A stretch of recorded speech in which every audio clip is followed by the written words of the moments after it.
नमस्कार स्टूडेंट्स। आज इस वीडियो में हम रिलेशन या टाइप ऑफ रिलेशन के विषय में जानेंगे। चलिए वीडियो को देखते हैं। टाइप ऑफ रिलेशन में सबसे पहले जो रिलेशन आता है वो रिफ्लेक्सिव रिलेशन आता है। रिफ्लेक्सिव का मतलब होता है सौतुल्य संबंध। तो सौतुल्य संबंध क्या होता है हम उसको समझेंगे। सबसे पहले लाइट कर लेते हैं। दो सेट है, set A 1, 2, 3 and set B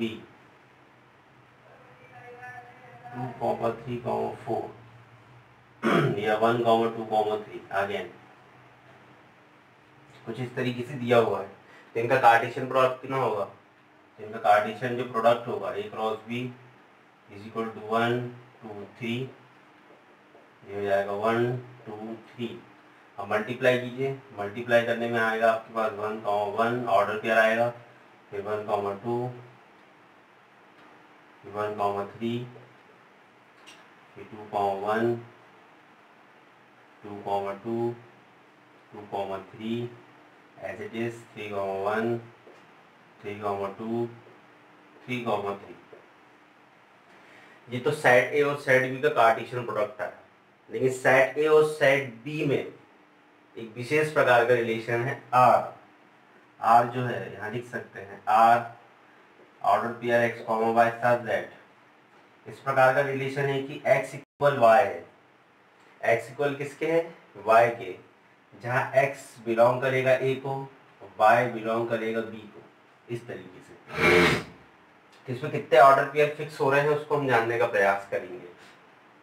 इसमें कितने ऑर्डर पेयर फिक्स हो रहे हैं जहाँ इक्वल है? तो ये इक्वल है 1, 1, 2, 2 भी हो जाएगा एंड देन 3, 3 हो जाएगा। तो इस तरीके से आ रहा है। तो a और b के बीच का जो रिलेशन है r होगा और r इक्वल कितना होगा? 1, 1, 2, 2 एंड 3, 3। इस तरीके का रिलेशन होगा।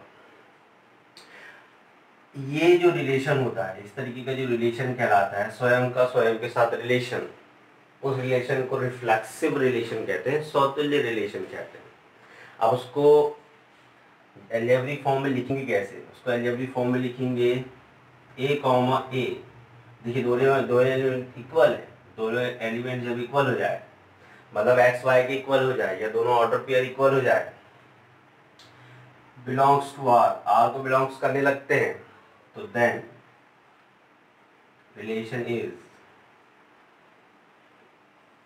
रिलेशन जो होता है वो रिफ्लेक्सिव होता है।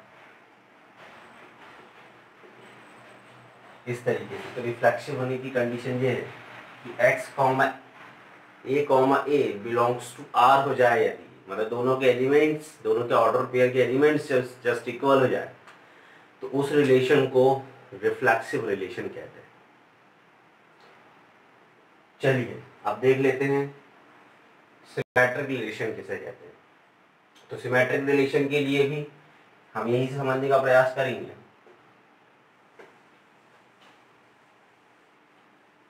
सिमेट्रिक रिलेशन में यदि कुछ इस तरीके का एलिमेंट आ जाए, आर इक्वल ए बी में कुछ इस प्रकार का रिलेशन है कि पहले 1, 2 आ जाए एंड देन 2, 1 आ जाए, कुछ इस तरीके का। मीन्स ए कॉमा बी पहले आर को बिलोंग करे एंड यदि बी कॉमा ए भी अगर आर को बिलोंग करने लगेगा, तो जो रिलेशन होगा वो सिमेट्रिक रिलेशन कहलाएगा। सिमेट्रिक मीन्स सममित संबंध कहलाएगा। अगर उसका एलिमेंट ए कॉमा बी है एक, तो दूसरा एलिमेंट बी कॉमा ए हो जाए, यहाँ 1, 2 दिख रहा है, अगर वो 2, 1 हो जाएगा, दूसरा एलिमेंट यदि 2, 1 होगा उसी में, तो उस टाइप का जो रिलेशन होगा उस रिलेशन को सिमेट्रिक रिलेशन कहेंगे। यहाँ हम एक और एग्जांपल समझने का प्रयास करेंगे। यदि एक रिलेशन है दो लाइनों के बीच में L1 और L2, जहाँ L1 है परपेंडिकुलर है L2 के, मतलब एक लाइन जो है वो दूसरी लाइन के ऊपर परपेंडिकुलर है, तो ये रिलेशन सिमेट्रिक रिलेशन कहलाएगा। कैसे कि पहली लाइन हो गई L1 और दूसरी लाइन हो गई L2।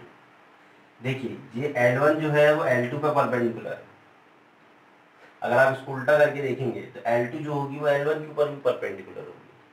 तो इस तरीके से आप यहाँ लिख सकते हैं L1 L2 is belongs to R, then L2 L1 is also belongs to R। तो इस प्रकार का जो रिलेशन होगा उस रिलेशन को हम सिमेट्रिक रिलेशन कहेंगे या सममित संबंध कहेंगे। चलिए हम अगले रिलेशन में आते हैं। अगला जो रिलेशन है वो ट्रांसिटिव रिलेशन है। अब ट्रांसिटिव रिलेशन किसे कहते हैं उसको भी हम समझने का प्रयास करेंगे। तो हम ले लेते हैं set A 1, 2, 3 and set B 1, 2, 3। उनका जो पार्टीशन जो प्रोडक्ट होगा A क्रॉस B आपको यहाँ पे ऑर्डर पेयर दिख रहे हैं। एक रिलेशन हम R लेट कर लेते हैं।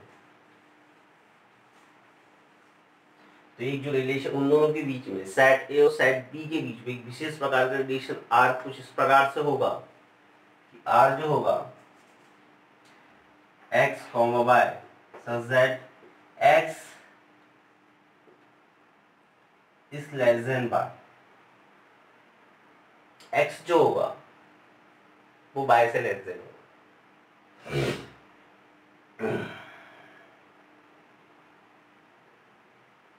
वेयर X जो होगा वो A को बिलोंग करेगा एंड Y जो होगा वो B को बिलोंग करेगा, कुछ इस प्रकार से। चलिए देख लेते हैं अब कितने एलिमेंट इसमें फिट बैठ रहे हैं। ठीक है, पहला ऑर्डर पेयर 1, 1 दोनों इक्वल है तो पहला बैठेगा नहीं। दूसरे प्रकार दूसरा बैठ सकता है 1, 2। तीसरा बैठ सकता है 1, 3। और कौन सा बैठ सकता है 2, 1। और कौन सा नहीं 2, 1 भी नहीं बैठेगा, 2, 2 भी नहीं बैठेगा, 2, 3 बैठ जाएगा।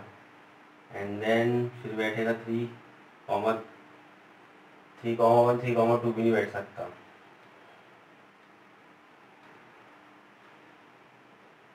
कुछ इस प्रकार से।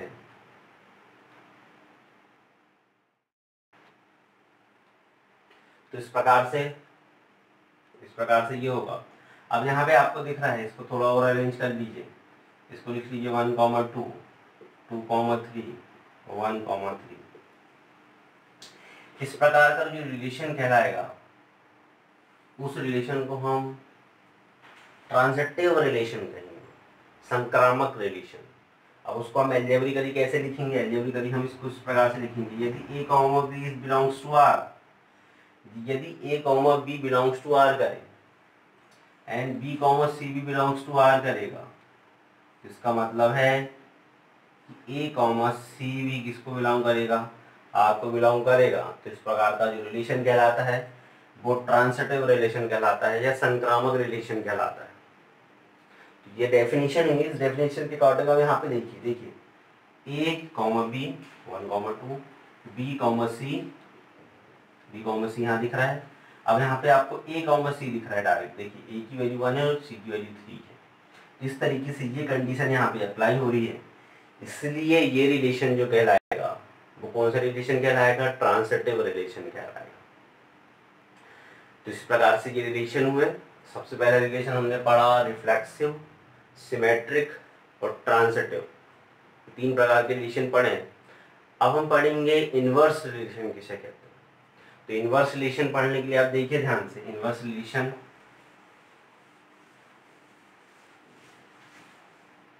ये एक रिलेशन है R इक्वल मान लेते हैं हम X, Y, X is less than Y, यहाँ X बिलोंग करेगा A को एंड Y बिलोंग करेगा B को। तो हम A की वैल्यू लेट कर लेते हैं, A की वैल्यू 1, 2, 3 एंड B की वैल्यू लेट कर लेते हैं 1, 2, 3। तो इन दोनों के बीच जो रिलेशन बनेगा देखते हैं क्या बनता है। इन दोनों के बीच जो रिलेशन बनेगा वो बनेगा 1, 2, पहले 1, 2 बनेगा, फिर बनेगा 1, 3। इस तरीके से ये इन दोनों के बीच का कार्टेशियन प्रोडक्ट आप निकाल सकते हैं। तो कार्टेशियन प्रोडक्ट होगा 1, 1 वो हमने निकाल चुका है, इसलिए हम ज़्यादा निकालेंगे। फिर 2, 3 कुछ इस तरीके से ये रिलेशन बनेगा। अब इसका इन्वर्स रिलेशन क्या होगा? इन्वर्स जो रिलेशन होता है आर का, इन्वर्स जो रिलेशन होता है, इन्वर्स रिलेशन होता है बाय कॉमा एक्स, इस तरीके से हो जाएगा, पलट जाएगा वो। अब इस तरीके से पलटेगा तो बाय जो होगा इस लेस देन एक्स हो जाएगा, जहाँ एक्स जो है, अब एक्स जो है वो बी को बिलोंग करने लगेगा और बाय जो है वो ए को बिलोंग करने लगेगा। कुछ इस तरीके से जो एलिमेंट्स हो जाएंगे वो अपोजिट हो जाएंगे। मीन्स कह सकते हैं हम लोग कि इस प्रकार की जो प्रक्रिया, अपोजिट रिएक्शन जो बनेगी उसको हम इन्वर्स रिलेशन कहेंगे।